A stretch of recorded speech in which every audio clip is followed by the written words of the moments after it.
welcome back to Booster Therapy, your cure. For that pack cracking addiction. We have a different kind of pack here. Look at who's hidden behind the veil. That's right, we have another Commander deck tech. This one is a budget deck tech, and it's sponsored by one of our patrons, John. He's a madman. We have a special deal with our patrons. They can give me a budget, send that my way, and I build them a custom Commander deck on that budget. Today's budget was a $50 budget, so we're looking at a lean Commander deck tech, and John said that he's got a group of friends that are just pure evil.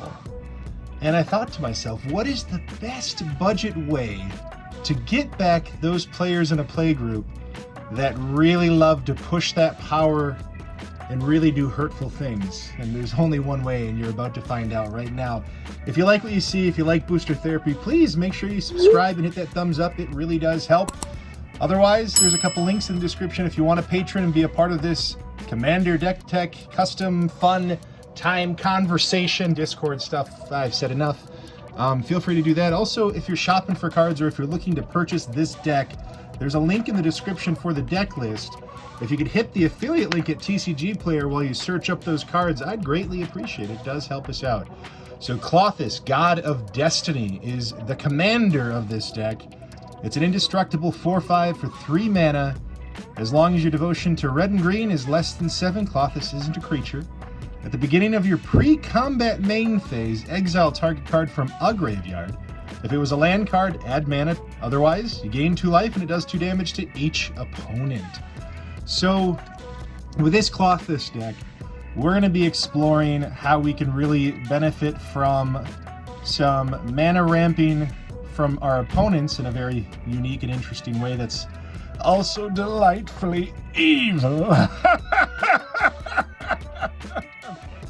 And as well as pinging them down, that 2 damage to each opponent, that adds up. Surprisingly enough, that can take down your opponents as they're all kind of hitting each other and hopefully keeping you a bit in the weeds. So Klothys is our commander. We'll put her up there. The land cycle, I'm not going to go over on this one so much. I'm going to show a couple key pieces. Ghost Quarter, Tectonic Edge are some budget ways to destroy those troubling lands. Otherwise, we're going to work off of a lot of basic lands with this deck, and there is a reason for it, because this deck tech is all about Klothys and land destruction. What could be more evil? I don't know. But first, if we're destroying lands, that could hurt us too, right?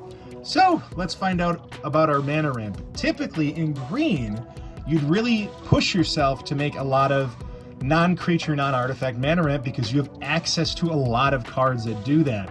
One, some of those aren't so budget friendly. The other, we're destroying lands a lot and our own, and we need to find ways to recover from that. And this is a good way to do it. So you're going to notice a pretty good stack of mana ramp in this deck on top of Klothys, who, as we destroy our opponent's lands, we'll be able to benefit and gain mana from that, which is great. So Klothys getting online as soon as possible, or getting out on the battlefield as soon as possible, is a great thing.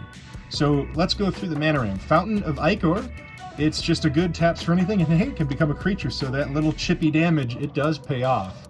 Elysian Caryatid, this one can tap for 2 mana of any one color if we have a creature with power 4 or greater. Oftentimes we'll have Klothys, and there's a couple other big boys in the deck. Altar of the Pantheon, every time we tap it, if Klothys is out there, we're gaining a life, which is always nice, and it taps for any color. Zerta Druid, this is one of my favorite mana ramp cards that nobody plays. It taps for a green, but it also pings each opponent for 1 every time you tap him. So it's just it's another little pinging way to take down your opponents while you're messing with their lands and not letting them do what they're so desperately trying to do. You want that expropriate? It's gonna cost you. Savage Ventmaw, it's a big boy that sprays out mana. So if we can get this thing out there early, it really helps us sitting on a solid pool of mana to play some of the more costly spells that exist in land destruction. Rishkar Peamid Renegade, it's a good way to get a couple 1/1 counters on our creatures, and then creatures that have those 1/1 counters can always tap for mana. We'll talk more about 1/1 counters in a bit, but Rishkar is actually a pretty sneaky good card at not too high of a cost. The Gruul Locket, I like this one because it taps for the colors and it also can be sacked to draw cards. So in a pinch, You know, we're draining out our land a lot if we're not getting some of our recursion spells. This is a good way to dig deeper and find what we need to answer our opponents. The Mana Geode, I just like this as a mana rock that's inexpensive, and it also scries. That's always a positive thing to dig through your deck and get closer to your answers. The Leafkin Druid, similar to the Elysian Caryatid, taps for 2 mana with a CMC, with a power 4 or greater, or no, this is 4 or more creatures. We have a lot of mana dorks, we have Klothys that's hopefully out there, it just helps. The Gruul Signet, it's a 2 mana ramp spell, there we go, that taps for both of us. The Prismatic Lens, another 2 mana ramp, it's just a good way to keep us lean and low CMC to get what we need out there. And the last one is the Talisman of Impulse, similar to the Gruul Signet. It's a low CMC mana ramp that can tap for the colors we need it to. So that is the mana ramp for the deck. Next, let's look at our horrible, awful, disgusting land destruction that is hopefully going to teach those awful friends in our play group who the boss is. Look, I still have more. Hold on, I didn't get them all. Oh yeah, there's still some more. Let's see, I'll take it off camera. Yeah, we'll keep them in there. Okay. So first one we got is the Keldon Firebombers. This is to help us get Klothys online so we can chip away with a 4/5 indestructible. It's also a body, 3/3 creature, and each player sacrifices all lands until they get down to 3.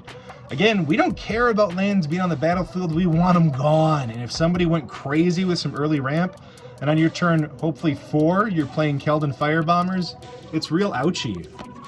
Thoughts of Ruin. Each player sacrifices a land for each card in your hand. It's so mean. And it's more land destruction. Thank you, Klothys, who will always at least give us 1 mana to play every turn if we need it. The Shivan Wumpus, because what would a deck be without a Wumpus, guys? Also, if it comes into play, any player may sacrifice a land. If they do, it goes right back on top of your library. If they don't, you have a 6/6 trample to smack him in the face with. Teach him a lesson. Impending Disaster. You know what? This thing's even coming down a little bit in price because of the reprint that we just saw in the mystery boosters. But this is a fantastic land destruction spell. If there are 7 or more lands in play in Commander, this happens so quickly. You destroy all lands, so it's a real heavy setback. Avalanche Riders. It's one of the old school awesome land destruction cards. It destroys land when it comes into play. It also has haste. Echo, if you don't know what it is, you have to pay 4 mana on the next turn if you want to keep them, but if he goes to the graveyard, it's not the worst thing. Karst. You know what, I thought this would be fun because people just have really gotten in the habit of filling their decks with snow lands, and hey, destroying one, it destroys any land, but if it's a snow-covered land, you gain a life. Why not?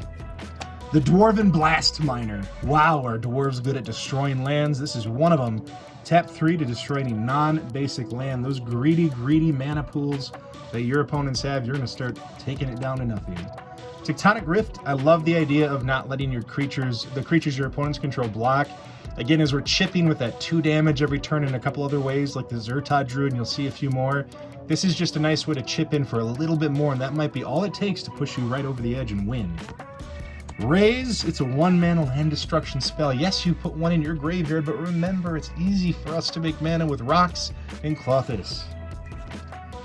Jukelhaups. Destroy all artifacts, creatures, and lands. They can't be regenerated. This is kind of your bomb. If we're in a place where they're really getting ahead of us, we sit back in the weeds, we play simple, and we let ourselves get up to 6 mana, and we just wipe the board, hit the reset button. We still get to keep Klothys. We get rid of all of the artifacts, all of the creatures, and every land that they had. Stone Rain, a simple land destruction spell, always good. Decimate, artifact, creature, enchantment, and land. It hits them all for 4 mana, and it's right in our colors. Ruination, destroy all non-basic lands. Another reason to play mostly basics is we're really going to punish those greedy mana pools. Pillage, this one helps us have a little bit of versatility. We're destroying lands most often, but if there's an artifact that's troubling us, we can destroy that too. Ravenous Baboons destroys any non-basic land when it comes into play. It's also just nice to get a body on that. So 4 mana 2/2, destroying a non-basic land. The Dwarven Driller, one of my favorites from Judgment. One of the original sets that I actually got into Magic with. Destroy target land unless its controller has it deal 2 damage to him or her. So we're either taking out their land or we're getting that solid ping going on, which we want to stay consistent with. It's the way that we ultimately are going to win. Molten Rain, destroy land and it deals 2 damage to its controller if it's non-basic. Why not? Wildfire. Each player sacrifices 4 lands and it deals 4 damage to each creature. Another reason why a lot of our mana ramp, not all of it, but a lot, is artifact based. This could wipe the entire board but keep us in play with both Klothys and with our artifact ramp. Boom and bust. So either you can destroy a land and one you control as well, or you can destroy all lands for 6 mana, and boy, is that a satisfying thing. Again, it teaches people not to be so aggressive with their greediness. Mwavanuli, the acid moss, whatever that word is. It destroys a land and it lets us get a forest into play, so it's kind of destroying and ramping us a little bit. It's just a solid land destruction spell. The Orcish Settlers, we can sack them and pay double X to destroy X lands.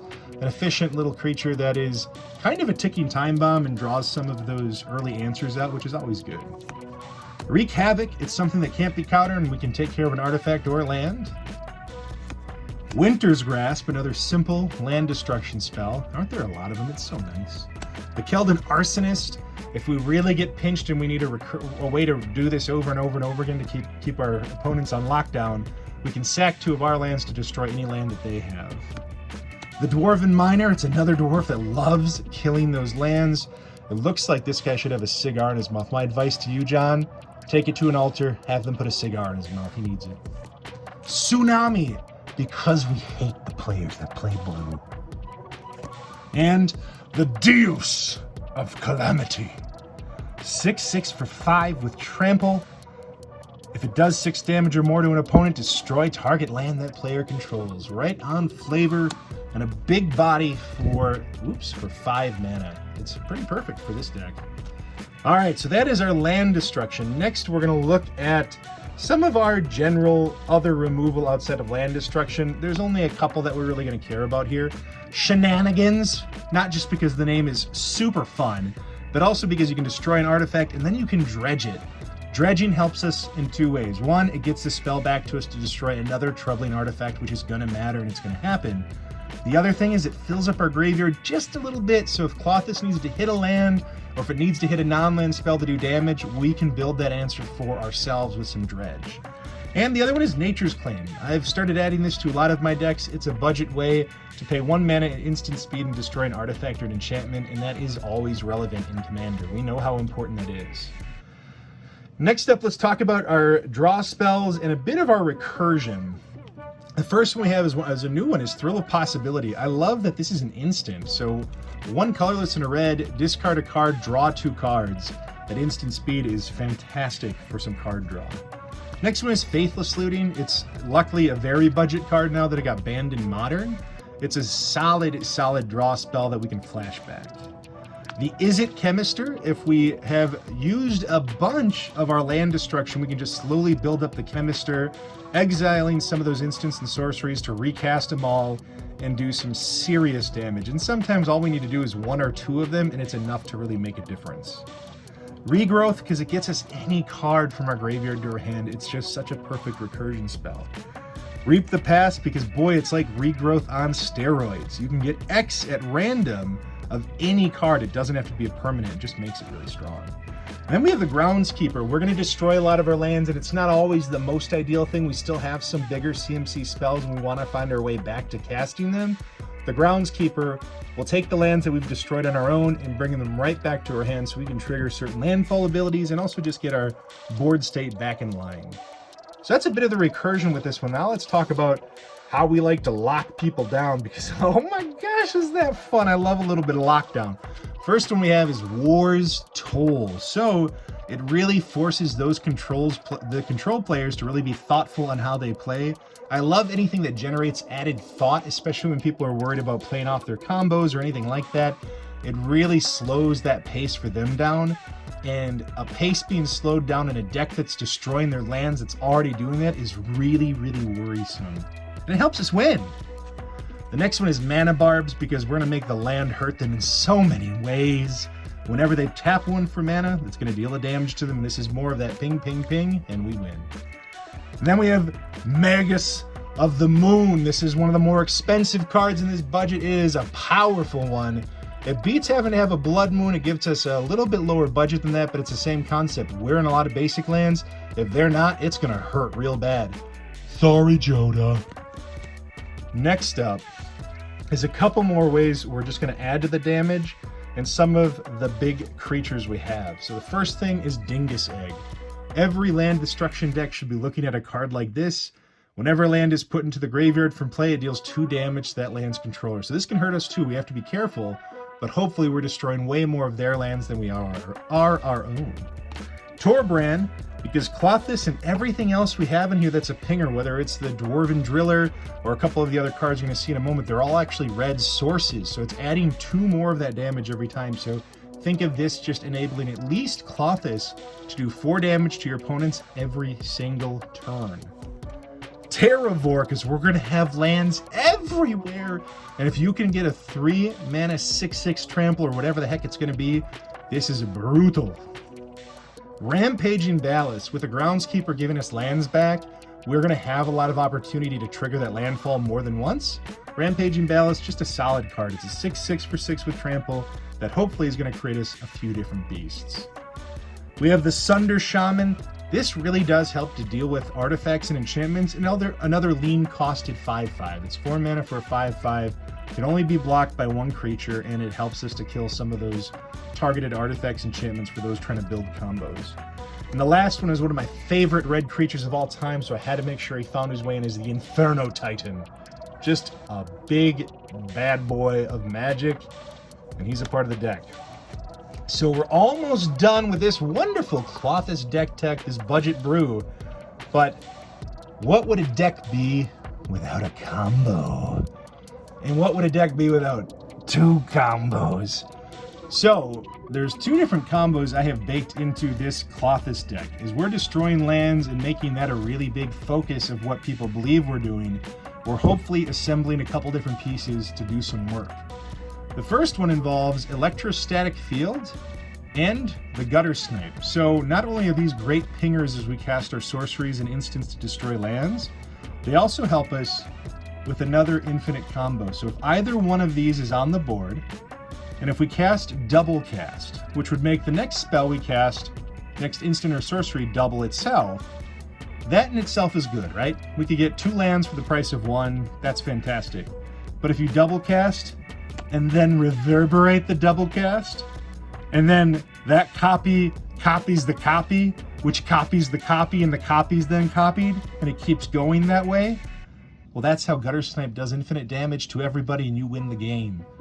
And if that doesn't work, if they've figured you out, or if maybe you needed to get greedy and destroy some lands early, don't worry, John, I got you covered, buddy.